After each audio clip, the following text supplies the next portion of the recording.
Everyone. इस video में जो है एक बहुत ही अच्छा सा फिजिक्स का प्रॉब्लम करने वाले हैं जो इलेक्ट्रोस्टैटिक्स का है। और इसका जो कॉन्सेप्ट है वो जो है हम पिछले वीडियो में जो है हम बता चुके हैं।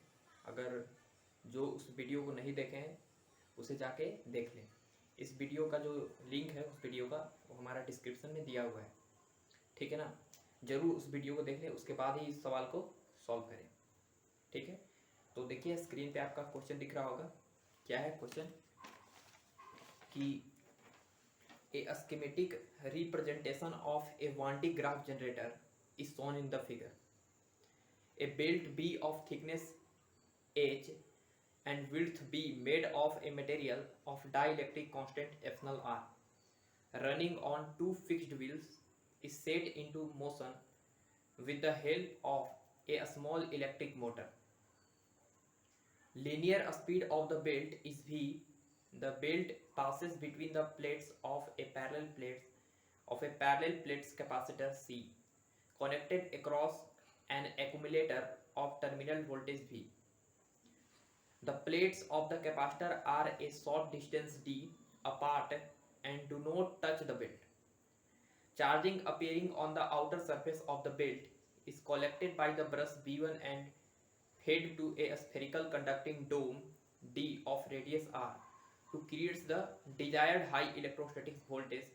The charge on the inner surface of the belt are collected by brush V2 and discharged to the ground through an emitter A. Neglect size of the holes cut into the dome at the entrance of and the axis of the belt. Find suitable expression for the following. First question है the surface charge density sigma of polarization charges on the belt when leaving capacitor. पहले जो है आप question पढ़िए और question पढ़ने के बाद जो है इसको अपने से ट्राई भी कर सकते हैं, और जिससे नहीं बन रहा हो उसे फिर से यहाँ पे देखिए वीडियो को, ठीक है। चलिए तो देखिए हम समझाते हैं पहले क्वेश्चन को। ये सवाल जो है एक वांटी ग्राफ जनरेटर का है। वांटी ग्राफ जनरेटर, वांटी ग्राफ जनरेटर। ये वांटी ग्राफ जनरेटर क्या होता है बेसिकली? वांटी ग्राफ जनरेटर क्या होता है बेसिकली कि एक ऐसा जनरेटर होता है जिससे हम लोग बहुत ही हाई इलेक्ट्रोस्टैटिक पोटेंशियल जो है हम उसके जनरेट कर सकते हैं। कैसे? तो देखिए यहाँ पर दो ठो रोलर लगा रहता है, एक रोलर होता है, एक और रोलर होता है। एक रोलर जो होता है ये वाला वो एक मोटर से जुड़ा होता है, ये वाला घूम सकता है एक मोटर के सहारे, और इस दोनों रोलर के ऊपर जो है एक बेल्ट लगा रहता है। क्या लगा रहता है? बेल्ट। अब क्या होता है कि जैसे जैसे ये रोलर घूमेगा, ठीक है ना, यहाँ पर इस रोलर के साथ यहाँ पर एक बैटरी जो है कनेक्ट कर दिए हैं वी नोड, और इस रोलर के बेल्ट जो है बेल्ट, वो बेल्ट के सटा हुआ जो है दो ठो जो है कम्यूटेटर रहता है।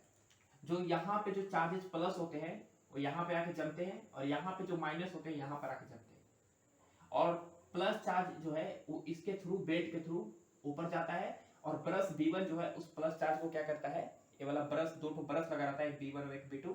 ये ब्रश जो है B1 और B2 वो इस प्लस चार्ज को जो है और माइनस चार्ज को क्या करता है समझा रहे हैं। प्लस चार्ज को इस तरह से इस डोम के ऊपर जाके रख देता है, ठीक है, कैरी करता है ये प्लस चार्ज को। और ये माइनस चार्ज जो है वो क्या करते हैं कि सुनिए, यहाँ पे जो चार्ज बनता है प्लस चार्ज को इस पे जाके क्या कर देता है, वो पूरी तरह से फैला देता है उस डोम पे। और जितना ज्यादा पोटेंशियल हम बढ़ाते हैं उतना ज्यादा इस पे चार्ज जमते जाता है, और जितना ज्यादा इस पे चार्ज जमेगा, हमको पोटेंशियल का वैल्यू पता होता है V = KQ/R। सरफेस पे पोटेंशियल होता है KQ/R। अब जितना ज्यादा चार्ज बढ़ेगा उतना ज्यादा जो है इसकी पोटेंशियल भी क्या होगी, बढ़ेगी। तो ये बेसिकली वांटी ग्राफ जनरेटर का काम होता है, जिससे हम बहुत ही हाई पोटेंशियल क्या कर सकते हैं, जनरेट कर सकते हैं। समझ गया ना? अच्छा, अब जो है क्वेश्चन में क्या दिया हुआ है समझिएगा। ये वांटी ग्राफ जनरेटर है, उसमें ये जो बेल्ट है, ये जो बेल्ट दिख रहा है आपको, ये वाला ये जो बेल्ट है ये ऐसे इस तरह से वो दो ठो रोटर के सहारे, ठीक है, दो ठो रोलर के सहारे जो है, एक रोटर जो मोटर के साथ जुड़ा हुआ है जो उसको घुमाएगा, और एक जो है यहाँ पे जुड़ा हुआ है, ठीक है, और एक बेल्ट ऐसे से घूम रहा है, ठीक है ना। और इसके साथ जो है एक हम कैपेसिटर जोड़ दिए, देखिए यहाँ पे क्या जोड़ दिए, कैपेसिटर। इस तरह से कैपेसिटर जोड़ा गया है और इसके बीच में एक इस तरह से बेल्ट वायर है, जो बेल्ट दिख रहा है ये बेल्ट है, ठीक है, अच्छी बात है। ये बेल्ट जो है इसका थिकनेस, हाइट, सब चीज दिया हुआ है। जैसे अगर हम बेल्ट का फिगर बनाए कुछ तो इस तरह का है, ठीक है।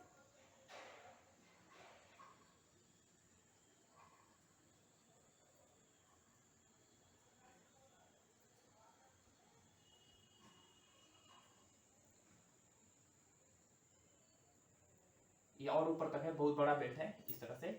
तो बेल्ट का जो थिकनेस दिया हुआ है सवाल में, बेल्ट का जो थिकनेस दिया हुआ है वो दिया हुआ है h, और बेल्ट का जो विड्थ दिया हुआ है उस सवाल में दिया हुआ है b, थिकनेस दिया हुआ है h, बड़ा बड़ा लिखते हैं, और विड्थ दिया हुआ है b, ठीक है, विड्थ दिया हुआ है b। और एक कैपेसिटर के बीच में जो है इसको रखा गया है इस तरह से, ठीक है ना। और इन दोनों कैपेसिटर के बीच जो है वो डिस्टेंस दिया हुआ है सवाल में d, ठीक है, पढ़िएगा सवाल में। तो दोनों कैपेसिटर जो है उनके प्लेट जो है अपार्ट फ्रॉम द d, माने d डिस्टेंस पे है, और d बहुत ही स्मॉल है, ठीक है ना। चलिए, ये जो है चीज यहाँ पे क्वेश्चन में दिया हुआ है, मेंशन है। और इस कैपेसिटर को जो है हम क्या किए हैं कि एक बैटरी के साथ कनेक्ट कर दिए इस तरह से, हाई वोल्टेज के बैटरी के साथ इस तरह से। और इस कैपेसिटर के वोल्टेज जो है इसको V नोट दिए हैं, सवाल में भी दिया हुआ है लेकिन हम मान लिए V नोट। क्यों मान रहे हैं इस काम का बताएंगे आप, ठीक है। अब ये जो बेल्ट है, ये बेल्ट वो ऊपर की तरफ इस तरह से जा रहा है, ऊपर की तरफ जो है इस तरह से क्या हो रहा है, जा रहा है ऐसे, कितना वेलोसिटी से, v वेलोसिटी से। इसका स्पीड जो है बेल्ट का वो दिया हुआ है v। अब जो भी सवाल पूछा जाए इसका आंसर हमको बताना है। सवाल क्या है समझिए, यहां पे ये बेल्ट है हमारा इस तरह से, ठीक है ना। इसके दो बेल्ट के दो सरफेस है, एक वाला सरफेस ए वाला और एक वाला सरफेस ए वाला, देखिएगा बेल्ट का दो सरफेस है, ठीक है। आप लोग समझ ही गए होंगे क्वेश्चन कि एक सरफेस बेल्ट का इधर है, एक सरफेस बेल्ट का इधर है, ठीक है। चलिए, अब देखो यहां पे बता रहे हैं क्या होगा। सवाल है कि जब बेल्ट जो है, बेल्ट उसके बीच में रखा हो, इसका थिकनेस d दिया हुआ है, दोनों कैपेसिटर के बीच में सेपरेशन, और थिकनेस बेल्ट का h दिया हुआ है, ठीक है, और विड्थ सवाल में b दिया हुआ है। और ये जो बेल्ट है, ये बेल्ट का डाई इलेक्ट्रिक कांस्टेंट सवाल में दिया हुआ है एप्सिलॉन r। तो फर्स्ट सवाल आपसे हम ये पूछ रहे हैं, बताइए कि इस पे चार्ज कितना जमा होगा इस कैपेसिटर पे। पहले हम छोटा छोटा सवाल बता रहे हैं, उसके बाद हम क्वेश्चन करेंगे। तो पहले ये बताइए कि इस कैपेसिटर पे चार्ज कितना होगा। तो इस कैपेसिटर पे चार्ज क्या होगा, चार्ज का फॉर्मूला होता है Q equal to C into V। तो C हो जाएगा इसका C इक्विवेलेंट इंटू पोटेंशियल कितना है V नोट। इसमें प्लस चार्ज होगा, और क्योंकि प्लस से जुड़ा हुआ है और ये माइनस से जुड़ा हुआ है इसलिए माइनस चार्ज होगा, तो इसको हो जाएगा charge minus C equivalent into. अब यहां पे मेरा मेन मकसद है क्या निकालना, C इक्विवेलेंट निकालना। C इक्विवेलेंट कैसे निकालेंगे, ठीक है, C इक्विवेलेंट कैसे निकालेंगे आराम से समझिए। C इक्विवेलेंट अगर हमको निकालना है तो यहां पे समझिए, ध्यान से देखिए, इसका थिकनेस दिया हुआ है h, थिकनेस सवाल में कितना दिया हुआ है, h दिया हुआ है यहां से यहां तक, और टोटल दिया हुआ है d। तो अगर हम इस कैपेसिटर को बनाएं यहां पे फिर से इस तरह से, ठीक है, इस कैपेसिटर को यहां पे बनाएं इस तरह, तो बीच में जो है इस तरह का मीडियम दिया हुआ है। कौन सा मीडियम है, ये ऑफकोर्स बेल्ट है। और बेल्ट का जो थिकनेस दिया हुआ है सवाल में वो कितना दिया हुआ है, h। बेल्ट का थिकनेस दिया हुआ है h, ठीक है, अच्छी बात है। और इधर एयर है, और इसकी थिकनेस कितनी हो जाएगी और इसकी थिकनेस कितनी हो जाएगी। तो बताइए कि ए वाला सेपरेशन को मान लेते हैं हम x, टोटल यहां से यहां तक का सेपरेशन है d, दोनों के प्लेट के बीच का डिस्टेंस। तो अगर हम इसको x माने हैं तो e वाला हमारा h है, ए हमारा कितना है, यहां से यहां तक का सेपरेशन है d और यहां से यहां तक का सेपरेशन है h, इनका थिकनेस जो है बेल्ट का। तो e कितना हो जाएगा, ये हो जाएगा d minus x minus H. तो ए वाला सेपरेशन हो जाएगा d माइनस एक्स माइनस, ठीक है ना। ए वाला सेपरेशन कितना हो जाएगा, इसको हम x माने हैं तो टोटल d है, तो ये हो जाएगा d minus x minus H. अब यहां पर एयर भरा हुआ है, यहां पर भी एयर भरा हुआ है, लेकिन ए वाला मटेरियल है जिसका रिलेटिव परमिटिविटी कितना दिया हुआ है सवाल में, एप्सिलॉन आर, ठीक है। डाइलेक्ट्रिक कांस्टेंट दिया हुआ है सवाल में एप्सिलॉन आर। तो अगर हम इसका इक्विवेलेंट कैपेसिटेंस निकालें तो ए वाला जो है वो हायर पोटेंशियल पे है, ए वाला जो है लोअर पोटेंशियल पे है। लेकिन ए वाला हायर है, ए वाला लोअर है, तो ये तीनों जो है 1 2 3 तीन कैपेसिटर वो किस में जुड़े हुए हैं, कैसे जुड़े हुए हैं, पैरेलल में जुड़े हुए हैं, ठीक है। पैरेलल में जुड़े हुए हैं, नहीं पैरेलल में, सीरीज में जुड़े हुए हैं, क्योंकि जो पोटेंशियल डिफरेंस है अलग अलग कैपेसिटर का, इसका अलग है, इसका अलग है, इसका अलग है। तो पैरेलल में जुड़े हुए पोटेंशियल डिफरेंस जो होता है वो पैरेलल में क्या होता है, अलग अलग होता है, सीरीज में सेम होता है। तो इसके पोटेंशियल डिफरेंस अलग है, तो अगर हम इक्विवेलेंट का फॉर्मूला लगाए, सी इक्विवेलेंट सीरीज के लिए, तो 1/c equivalent equal to 1/c1 plus 1/c2 plus 1/c3, ये होता है। अच्छी बात है, ध्यान से देखिए, 1/c equivalent equal to 1/c1। c1 किसका कैपेसिटेंस, ऑफ कोर्स ए वाला का, इसका कैपेसिटेंस है, पैरेलल प्लेट कैपेसिटर है, तो कैपेसिटेंस होता है epsilon not a by d, epsilon not a by d। Air भरा हुआ है इसलिए एप्सिलॉन नॉट a, और एप्सिलॉन r का वैल्यू 1 होगा एयर के लिए, अपॉन d, सेपरेशन कितना दिया हुआ है सवाल में, x प्लस 1/c2। इसका कैपेसिटेंस 1 एप्सिलॉन नॉट, लेकिन यहाँ पे एप्सिलॉन r भी लिखना पड़ेगा क्योंकि रिलेटिव परमिटिविटी दिया हुआ है a upon d, separation h दिया हुआ है, सेपरेशन कितना दिया हुआ है, h, ठीक है।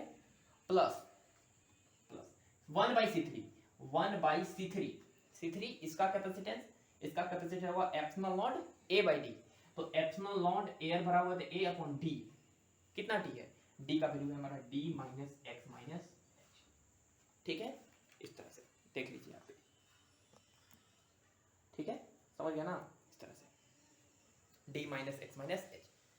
अब थोड़ा सा जो है हम इसको इरेज कर रहे हैं, हम इसको इरेज कर रहे हैं, ए वाला इसका कोई काम नहीं है अभी, हमारा काम है कैपेसिटेंस निकालना। तो ध्यान से देखिए कि हमारे पास हो जाएगा 1/c equivalent equal to x चल जाएगा ऊपर, तो x by epsilon not into a plus h चल जाएगा ऊपर, h upon epsilon not into epsilon r into a plus d minus x minus H ऊपर चल जाएगा, तो हो जाएगा d minus x minus H upon epsilon not into a। अब इधर वाला भी इरेज कर देते हैं, ठीक है ना। अब इससे इक्विवेलेंट कैपेसिटेंस हम निकाल सकते हैं, देखिएगा ध्यान से, 1/c इक्विवेलेंट इक्वल टू, इसका एलसीएम कितना होगा, पहले एक काम करते हैं, x by epsilon not into a plus h by epsilon not into epsilon r into a plus, देखिए d माइनस h को एक साथ रखिए, अपॉन एप्सिलॉन नॉट a से डिवाइड कर दीजिए, d और minus h upon epsilon not a, और माइनस x बाई अलग कर लीजिए इसको, minus x by epsilon not, a वाला और a वाला क्या हो गया, कैंसिल, ठीक है। तो हमारे पास 1/c इक्विवेलेंट आ गया, देखिएगा a वाला और a वाला कैल्सियम होगा कितना, नीचे epsilon not into epsilon r into a, दोनों कैल्सियम होगा, epsilon not into epsilon r into a common हो गया, तो यहां पर बनेगा h प्लस यहां पर epsilon not into a common हो गया, तो बनेगा epsilon r into d minus h। हमको c इक्विवेलेंट निकालना है, तो हमारे पास इक्विवेलेंट कैपेसिटेंस का फॉर्मूला आ गया कितना, epsilon not into epsilon not r upon h plus epsilon r into d minus h। ये हो गया हमारा इक्विवेलेंट कैपेसिटेंस कैपेसिटेंस का फॉर्मूला। किसका? किसके इक्विवेलेंट कैपेसिटेंस का? इसका। ठीक है, तो अगर कोई चार्ज पूछ दे तो चार्ज कितना हो जाएगा? चार्ज हो जाएगा C equivalent into V not. C equivalent कितना है? Epsilon not into epsilon R into area of capacitance into V not upon H plus epsilon R into D minus. ये हो गया इस पे चार्ज कैपेसिटेंस पे। ठीक है ना? चलिए, तो ये था हमारा पहला सवाल। ऐसे ही हम सवाल करा रहे हैं छोटे छोटे, उसके बाद हम करेंगे ओरिजिनल सवाल। ठीक है ना? तो कैपेसिटेंस पे चार्ज पता चल गया, अच्छी बात है। अब इसको हम इरेज कर रहे हैं, ध्यान से समझिए।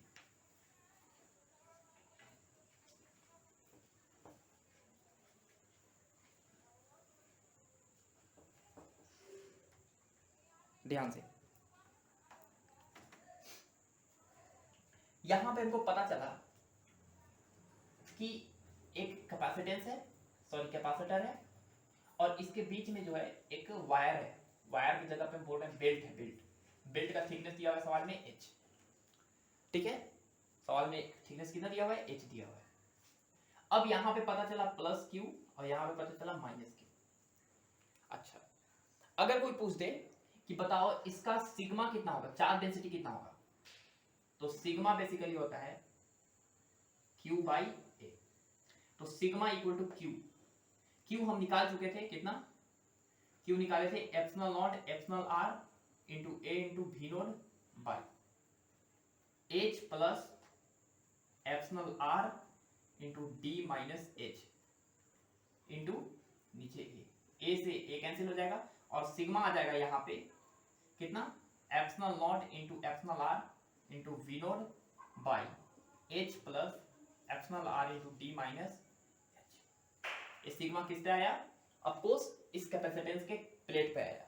उसी तरह इस पे सिग्मा माइनस में आएगा, इस पे सिग्मा माइनस में आएगा, इसमें सिग्मा प्लस में आएगा। ठीक है, तो हम कैपेसिटर पे जो है उस सिग्मा के चार्ज की डेंसिटी हम लोग देख लिए, कितना आया? Sigma equal to epsilon not into epsilon r into v not upon h plus epsilon r into d minus h। ये आया किस पे? कैपेसिटर पे चार्ज की डेंसिटी। ठीक है, चलिए इतना सवाल तो हम कर लिए। अब जो सवाल दिया हुआ है उसको हम ओरिजिनल सवाल उसको सॉल्व करते हैं। ठीक है ना? चलिए, तो सवाल पहले पढ़ते हैं, उसके बाद जो है जो भी है इसको सॉल्व करेंगे, क्या दिक्कत है। ठीक है ना? समझिए, यहां पर इस तरह से कैपेसिटर। अब सवाल फर्स्ट नंबर क्या है, पढ़ रहे हैं, देखिएगा। सवाल है कि the surface charge density sigma P.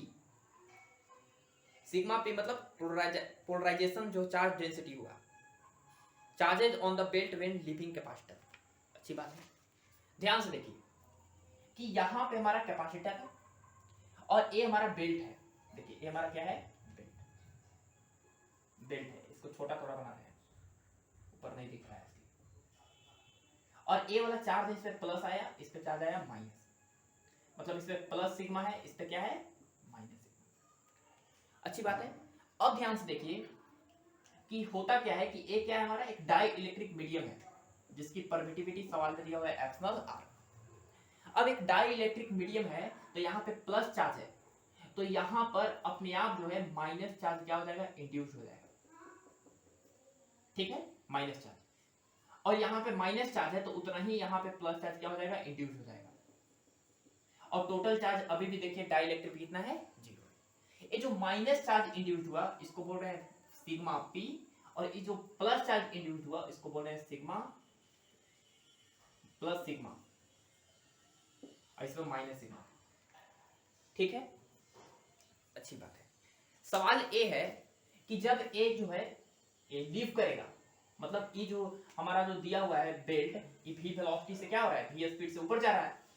ऐसे देखिए ना, v वेलोसिटी से ऐसे मूव कर रहा है एज ए बेल्ट। जब v वेलोसिटी से जब ये ऊपर जाएगा तो कितना चार्ज जो है कैरी करके रखेगा, कितना पोलराइज हो जाएगा इस पे चार्ज, ये हमको निकालना है। तो बताइए कि बेसिकली हमको क्या निकालना है? इसमें सिग्मा पोलराइज हुआ वो, बताइए कि सिग्मा पोलराइजेशन का हम फॉर्मूला बता चुके हैं, sigma into 1 minus 1 upon epsilon r. ठीक है, जो वीडियो पिछले वाले नहीं देखे हैं उसमें हम बता चुके हैं कैसे आता है। अब ध्यान से देखिए कि sigma p equal to sigma, इस पे सिग्मा हम निकाल चुके हैं कितना, epsilon not into epsilon are into v not by H plus epsilon are into D minus h into 1 minus 1 by epsilon r कितना होगा, of course epsilon are minus 1 upon epsilon r होगा। इसको LCM लेंगे, epsilon r से epsilon r cancel हो गया और polarise जो चार्ज हुआ इस पे माइनस में, वो पता चल गया कितना, epsilon not into v not into epsilon are minus 1 upon h plus epsilon are into t minus h, ये पता चला। ठीक है, इतना चार्ज जो है वो इस डाई इलेक्ट्रिक पे क्या होगा, इस बेल्ट पे क्या हो जाएगा, पोलराइज हो जाएगा। कब, जब ये निकलेगा उसमें माइनस में आएगा और इसमें प्लस में आएगा। ठीक है, ये सवाल था, कर लिए सॉल्व।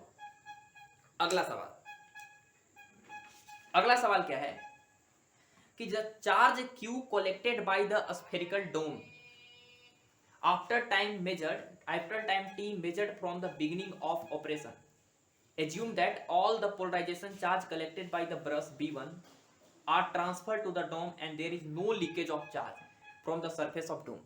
इसको समझाते हैं, ध्यान से समझिए। ठीक है, ये वाला समझ में आ गया होगा, इतना पोलराइज हुआ। आगे चलते देखिए हुआ क्या कि ए वाला मान लीजिए बेल्ट है, इस तरह से कैपेसिटर के बीच में जो है बेल्ट रखा हुआ है।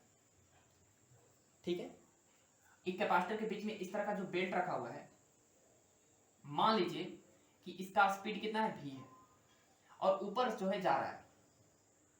तो बताइए यहां पे v स्पीड से जा रहा है ऊपर की तरफ, v स्पीड से जब ऊपर की तरफ जा रहा है,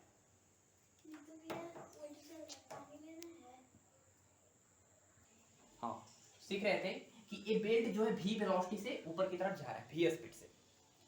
तो ध्यान से देखिए कि अगर v स्पीड से ऊपर की तरफ जा रहा है तो इसका एरिया कितना होगा t टाइम के बाद। तो t टाइम के बाद कितना एरिया होगा, t टाइम के बाद जो है कितना लेंथ बेल्ट निकल जाएगा ऊपर, ये बताइए। तो t टाइम के बाद लेंथ जो है इतना निकल जाएगा, कितना हो जाएगा, v स्पीड से जा रहा है ना, t टाइम के बाद इसका लेंथ होगा v इंटू, पता है v इंटू टी लेंथ जो है ऊपर की तरफ निकल जाएगा, अच्छी बात है। अच्छा, और इसका विड्थ दिया हुआ सवाल में, देखिए सवाल में विड्थ हमारा दिया हुआ था कितना, b। सवाल में जो है विड्थ हमारा सवाल में कितना दिया हुआ है, इसका b दिया हुआ है, b दिया हुआ है। तो विड्थ में b दिया हुआ है, तो इसका एरिया कितना होगा ये बताइए। इसका एरिया हो जाएगा, विड्थ है b, इसका विड्थ दिया हुआ है सवाल में b, तो इसका एरिया हो जाएगा कितना, एरिया हो जाएगा a is equal to length into breadth, length हमारा vt इंटू ब्रेथ हो गया b, तो ये हो जाएगा bvt। ठीक है, तो एक बात बताइए कि इस कैपेसिटर के जो डाई इलेक्ट्रिक बीच में लगाया हुआ है, उस कैपेसिटर के जो डाई इलेक्ट्रिक लगाया गया है, डाई इलेक्ट्रिक क्या है, एक्चुअली बेल्ट है। तो बेल्ट का जो एरिया आएगा, सरफेस एरिया, इस तरह का बेल्ट है, बेल्ट का जो एरिया आया है वाला, ये वाला हम निकाल चुके, कितना आया, एरिया इक्वल टू कितना आया, b विड्थ इसका इंटू लेंथ कितना है, लेंथ है b इंटू t, तो bvt। बताइए कि इस जो एरिया आया बेल्ट का, इधर वाला, ये वाला बेल्ट इसी तरह का ना है, बेल्ट जो है उसका विड्थ दिया हुआ है b और थिकनेस दिया हुआ है सवाल में h। इस तरह से कुछ फिगर बनाएंगे तो इस तरह का बन जाएगा, इस तरह का, ठीक है ना, इस तरह का। तो विड्थ दिया हुआ है, लेंथ दिया हुआ है vt और विड्थ दिया हुआ है b। तो जितना चार्ज जो है वो इस पे इंड्यूस होगा t टाइम में, वही चार्ज को जो है इसको कनेक्ट किया गया है इस बेल्ट से, किसके साथ, डोम के साथ। देखिए ये डोम क्या होता है, एक स्फेरिकल जो है, स्फेरिकल शेप का, ये क्या है, स्फेरिकल शेप का जो है एक होलो स्फीयर होता है डोम। तो ये जो चार्ज के साथ बेल्ट के साथ कनेक्ट किया गया है, उससे क्या होगा कि इस पे जो चार्ज इंड्यूस्ड हुआ plus sigma, plus sigma p, polarise हुआ इस पे, यही चार्ज को जो है वो कैरी करके कहां ले जाएगा, इस डोम पे पास ले जाएगा। तो ध्यान से देखिए कि इस वाला जो सरफेस था इस पे आया था माइनस सिग्मा, और इधर वाला जो सरफेस था इस पे आया था प्लस सिग्मा, याद होगा प्लस सिग्मा पी। तो ये माइनस चार्ज जो है, माइनस चार्ज ब्रश B1 के द्वारा जो है वो क्या करेगा, डोम को पूरा सरफेस पे जाके क्या करेगा, फैला देगा माइनस चार्ज जाके फैला देगा इस पे डोम के सरफेस पे, ठीक है ना। तो किसी भी टाइम t पे वही सवाल है कि कितना चार्ज जो है डोम पे जाएगा, ये हमको बताना है।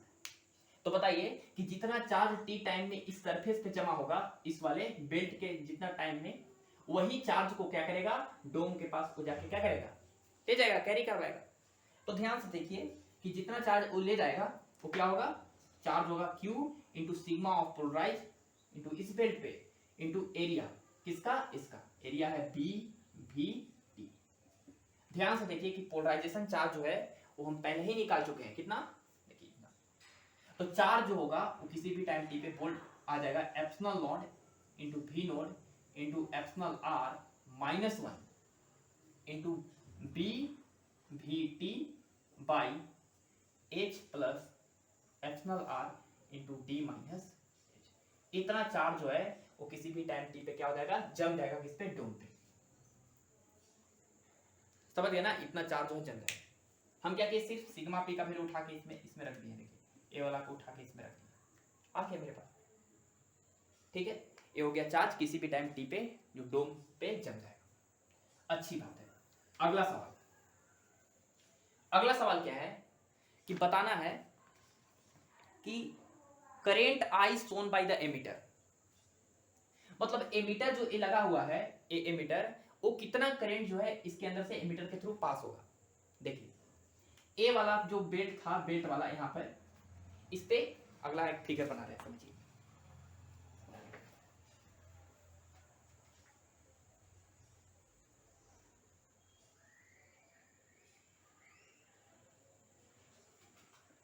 देखिए ये जो फिगर बना रहे हैं इस तरह से, यहां पर ये हमारा क्या है, कैपेसिटर है, और ये हमारा कैपेसिटर है, और यहां पे दो ब्रश लगे हुए हैं उसके ऊपर, एक ब्रश है हमारा और ये हमारा वायर है इस तरह का। यहां का फिगर बना दे, देखिए यहां का B1 B2, तो दिस ब्रश इज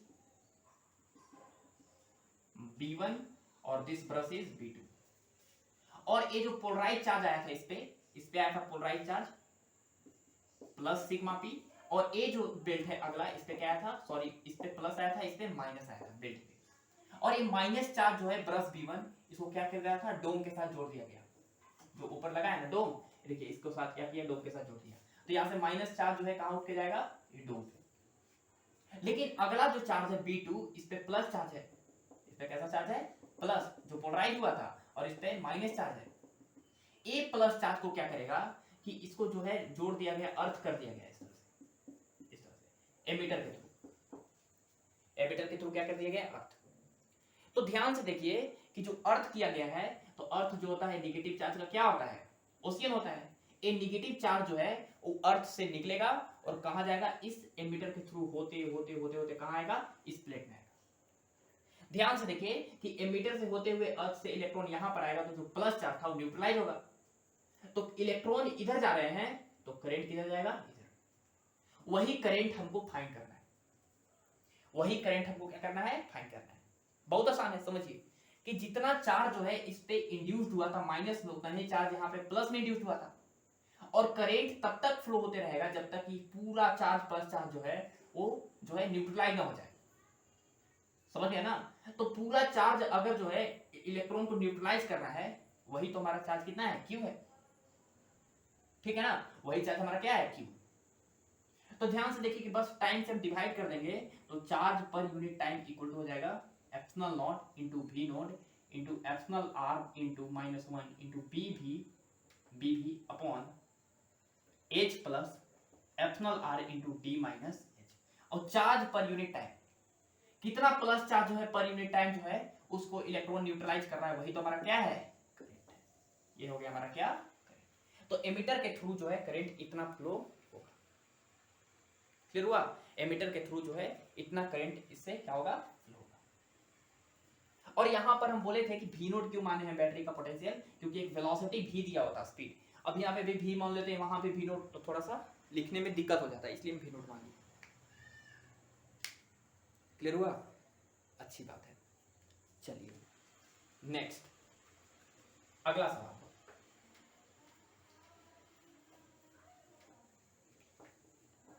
अगला सवाल क्या है समझिए। अगला सवाल है, उसको पहले हम समझाते हैं, ठीक है। क्वेश्चन है कि find steady state charge Q on the dome considering the air as a medium of very high resistivity rho. ये सवाल है।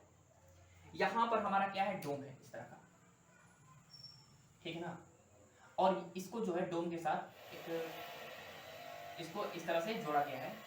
यहाँ ये हमारा ब्रश B1 है, ये हमारा ब्रश क्या है, B।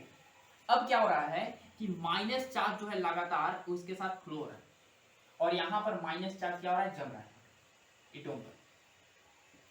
ध्यान से देखिए कि माइनस चार्ज का जो यहाँ पे मैग्नीट्यूड है, माइनस चार्ज का जो मैग्नीट्यूड है लगातार इंक्रीज कर रहा है। माइनस चार्ज का वैल्यू जो है लगातार इंक्रीज कर रहा है, क्योंकि पोटेंशियल बढ़ा रहे हैं यहाँ पे। ये पोटेंशियल बढ़ाते गए बढ़ाते गए बढ़ाते गए, तो यहाँ से माइनस चार्ज इसमें फ्लो होता गया, और प्लस चार्ज किधर फ्लो हो रहा है, तो प्लस चार्ज जो है फ्लो तो नहीं हो रहा है, लेकिन इसको एमीटर के थ्रू जो है हम जोड़ दिए हैं, एमीटर के थ्रू, तो इलेक्ट्रॉन आएंगे और इसको क्या करेंगे, इस पे प्लस चार्ज को न्यूट्रलाइज करेंगे। ये जो बीच में बेल्ट है ना, बेल्ट पे जो माइनस चार्ज और प्लस चार्ज आया था, माइनस जो है इस डोम पे चला जा रहा है, और प्लस जो है वो एमीटर के थ्रू जो है वो न्यूट्रलाइज हो रहा है ग्राउंडिंग की वजह से। अब क्या होगा समझिएगा कि यहां पर इसका रेडियस दिया हुआ है स्फेरिकल डोम का R। अब ध्यान से देखिए कि जैसे जैसे माइनस चार्ज का मैग्नीट्यूड बढ़ेगा, वैसे वैसे इसका पोटेंशियल बढ़ेगा।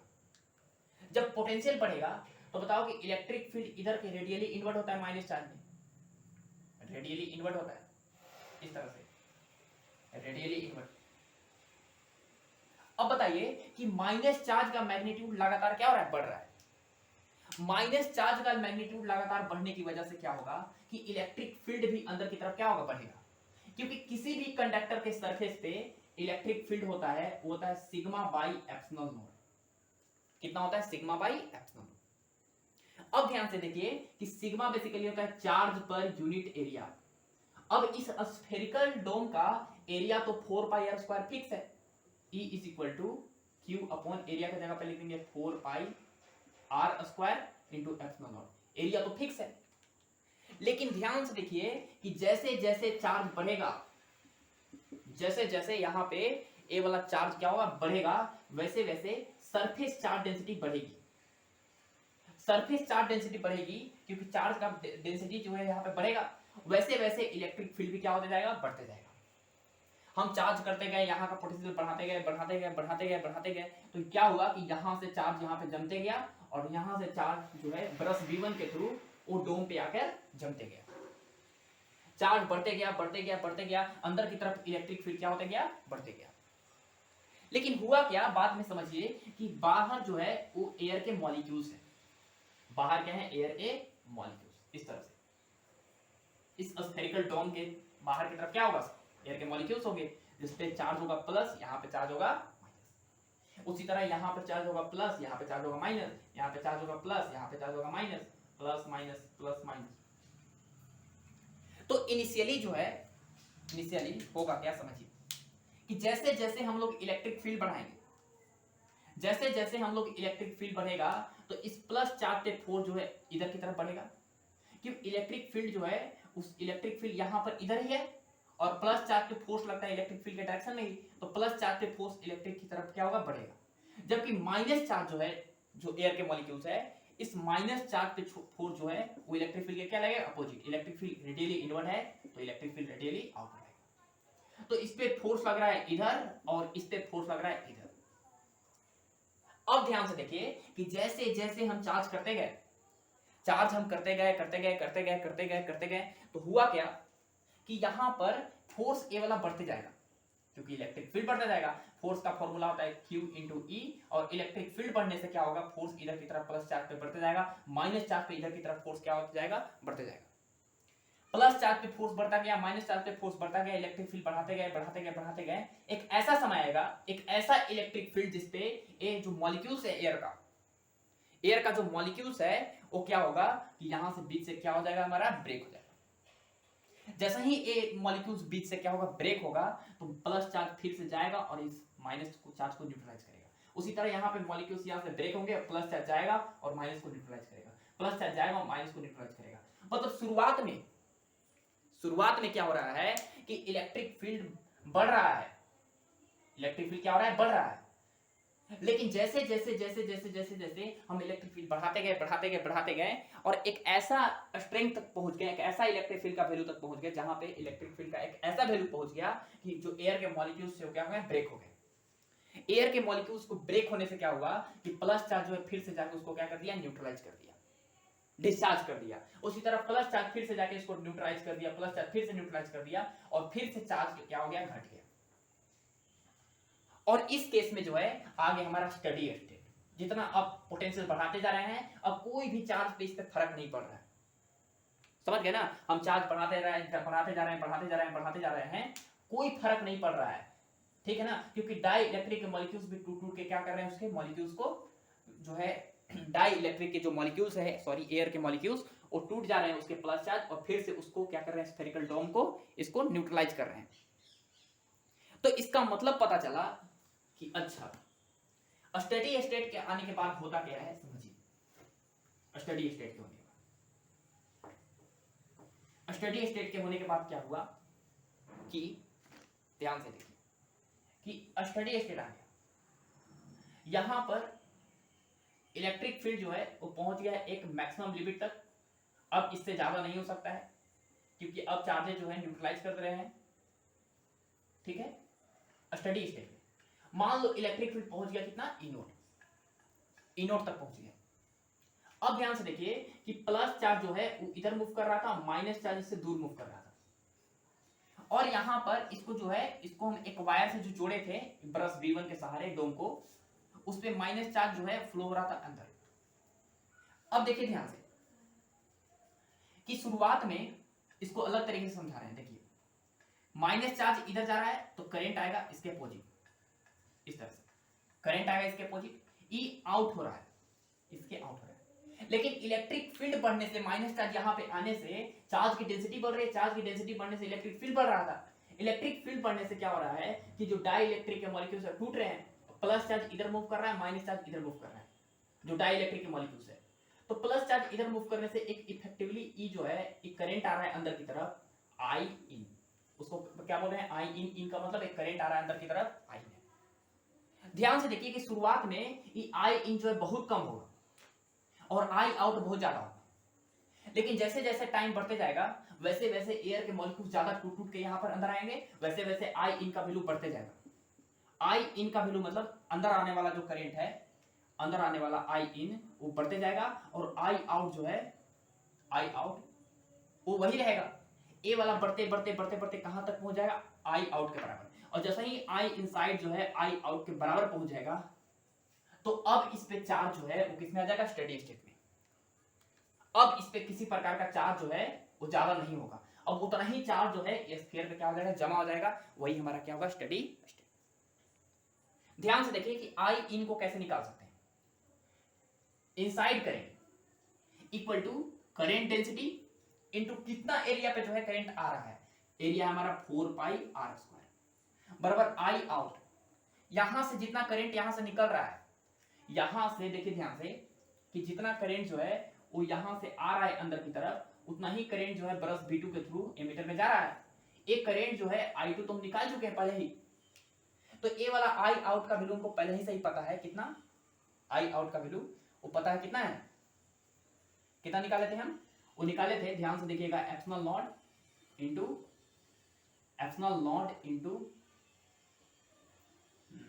कितना था, V नोट था, इंटू एप्सिलॉन लार r -1 इंटू VDT यही था ना,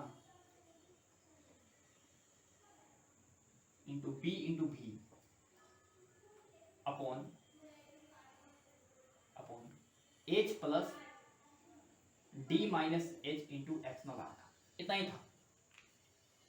ठीक है, यहां से लिखिए। अब ध्यान से देखिए कि करंट इनसाइड हमको पता चल गया कितना, इतना, अच्छी बात है। अब यहाँ पे थोड़ा सा हम इसको इरेज कर रहे हैं, हमको स्टेडी चार्ज निकालना है कि इस पे स्टेडी चार्ज कितना होगा, वो हमको निकालना चाहते हैं क्यू। ये हमको क्यू जो जमा हो गया, उसके बाद ना क्यू आ रहा है ना जा रहा है, मतलब न्यूट्रल हो गया।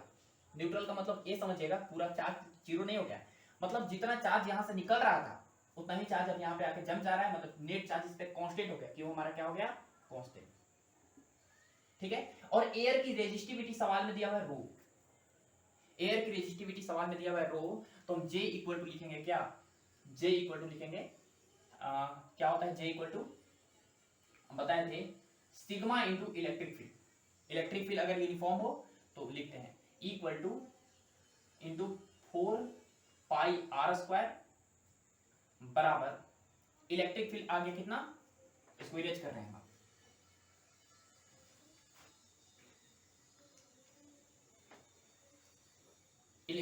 E not epsilon not into v not potential into epsilon are minus 1 into b into v by H plus d minus h into epsilon r. ये है। अच्छा, इलेक्ट्रिक फील्ड सरफेस पे ये हमारा डोम था और रेडियस आर था, और चार्ज क्यू जो है कांस्टेंट हो गया था स्टेडी स्टेट में, तो इलेक्ट्रिक फील्ड सरफेस पे कितना होगा, इलेक्ट्रिक फील्ड होता है k q by r square. यह इलेक्ट्रिक फील्ड के जगह पे लिखेंगे 1/4 pi epsilon not, 4 pi epsilon not into r square, electric field की जगह पे लिखेंगे। और सिग्मा, ये डोम के बाहर का जो एयर था, एयर का जो रेजिस्टिविटी रो दिया हुआ है सवाल में, तो कंडक्टिविटी को लिखेंगे 1/रो इनटू इलेक्ट्रिक फील्ड लिखेंगे कितना, electric field equal to Q upon 4 pi epsilon not into r square into 4 pi r square, ये वाला बराबर कितना लिखा हुआ है, epsilon not into v not into, अभी से इरेज कर रहे हैं, into epsilon are minus 1 into b into v upon h plus d minus h into epsilon. ध्यान से देखिए कि 4 पाई आर स्क्वायर से 4 पाई आर स्क्वायर कैंसिल हो गया, और हमारे पास Q का वैल्यू आ गया रो इनटू एप्सिलॉन नॉट, इसके साथ मल्टीप्लाई हो जाएगा तो हो जाएगा कितना, रो एप्सिलॉन नॉट का square into v not into epsilon are minus 1 into b into v by कितना, H plus d minus h into epsilon r. इतना चार्ज जो है वो क्या होगा कि कैपेसिटर पे, सॉरी डोम पे जाके जमा हो जाएगा, जो क्या हो जाएगा, एक कांस्टेंट जो है चार्ज होगा। कांस्टेंट चार्ज का मतलब कि उतना ही फिक्स चार्ज होगा, अब ना चार्ज बढ़ेगा ना घटेगा, क्योंकि जो है स्टेडी स्टेट में आ गया है। क्लियर हुआ, अच्छी बात है। ये था 4th क्वेश्चन। 5 क्वेश्चन क्या है समझिए, लास्ट क्वेश्चन हमारा 5 क्वेश्चन क्या है समझ आते हैं।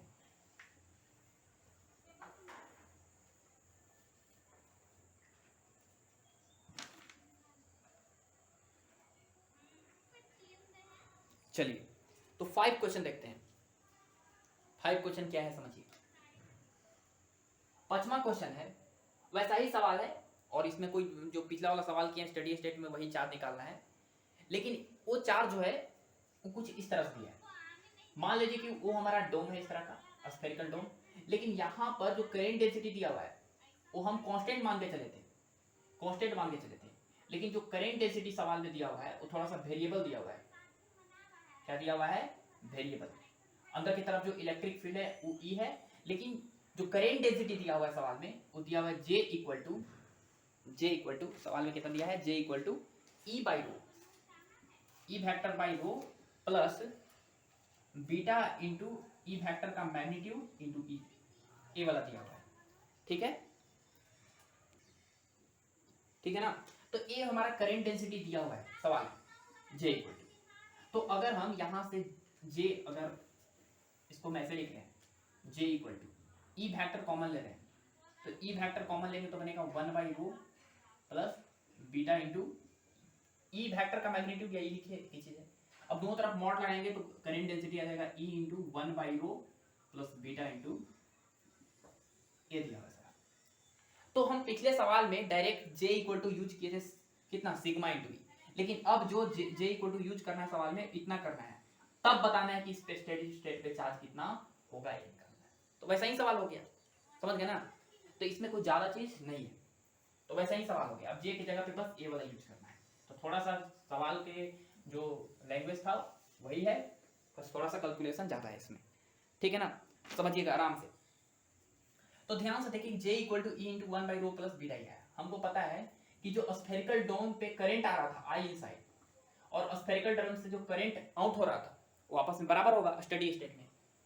ये समझ गए ना, स्टेडी स्टेट में जो है जितना करंट जो है स्फेरिकल डोम पे आएगा उतना ही करंट जो है स्फेरिकल डोम से क्या होगा आउट होगा एट स्टेडी स्टेट। स्टेडी आई इनसाइड कितना है, तो बताइए कि आई इनसाइड जो है वो होगा कितना J इंटू एरिया कितना था स्फेरिकल डोम का 4πr² बराबर आई आउट होगा हमारे पास कितना करंट जो है वो आउट हो रहा था इस एमीटर के थ्रू। हम बता चुके हैं उसका वैल्यू था epsilon not into V naught into epsilon r-1 into B into V upon into आया था H plus epsilon r into D minus H। कहीं पर होगा मिस्टेक तो सुधार सकते हैं इसको, मिटा दिए, नहीं तो इतना बड़ा एक्सप्रेशन लिखा हुआ था, ठीक है ना। चलिए इतना था, अच्छी बात है। अब ध्यान से देखिए J के जगह पे अब ए वाला यूज करना है, कितना E into 1/ρ plus beta into E बराबर इंटू 4πr² बराबर। अब लास्ट सवाल है इसलिए इस सबको मिटा दे रहे हैं, इसका कोई काम नहीं, अब इस सबका कोई काम नहीं क्योंकि सवाल का कैलकुलेशन थोड़ा सा लेंदी है, तो इसको हम सॉल्व करने में थोड़ा सा ज्यादा स्पेस की रिक्वायरमेंट होगा, ठीक है ना। इक्वल टू ये हो जाएगा हमारे पास कितना epsilon not into V naught into epsilon r-1 into B into V upon H plus epsilon r into D minus H। अच्छा बताइए कि इलेक्ट्रिक फील्ड जो था सरफेस पे कितना था Q upon Q steady state पे charge upon 4π epsilon naught r² into 1/ρ plus beta into electric field कितना आया था वही Q by 4π epsilon not into r² into A वाला 4πr² बराबर ए वाला कितना है epsilon not into V naught into epsilon r-1 into B into V upon H plus epsilon r into D minus, ठीक है। ध्यान से देखिए कि 4π एप्सिलॉन नॉट 4πr² से 4πr² क्या हो गया कैंसिल हो गया और Q को मल्टीप्लाई कर दीजिए तो यहाँ हो जाएगा Q बाई और एप्सिलॉन नॉट को यहाँ पे गुना कर दीजिए तो यहाँ हो जाएगा एप्सिलॉन नॉट जो यहाँ पे बचा हुआ है इसको यहाँ पे गुना कर देंगे और Q को इससे मल्टीप्लाई करेंगे तो Q1 जा Q upon rho plus beta into Q को मल्टीप्लाई किए अपॉन 4π एप्सिलॉन नॉट r² बराबर एप्सिलॉन नॉट यहाँ से गुना हो जाएगा एप्सिलॉन नॉट का square into V naught into epsilon r-1 into B into V upon H plus epsilon r into D minus. अब सवाल लेंदी इसलिए है क्योंकि Q में जो है क्वाड्रेटिक बन रहा है, क्वाड्रेटिक इक्वेशन है, क्या है क्वाड्रेटिक इक्वेशन है।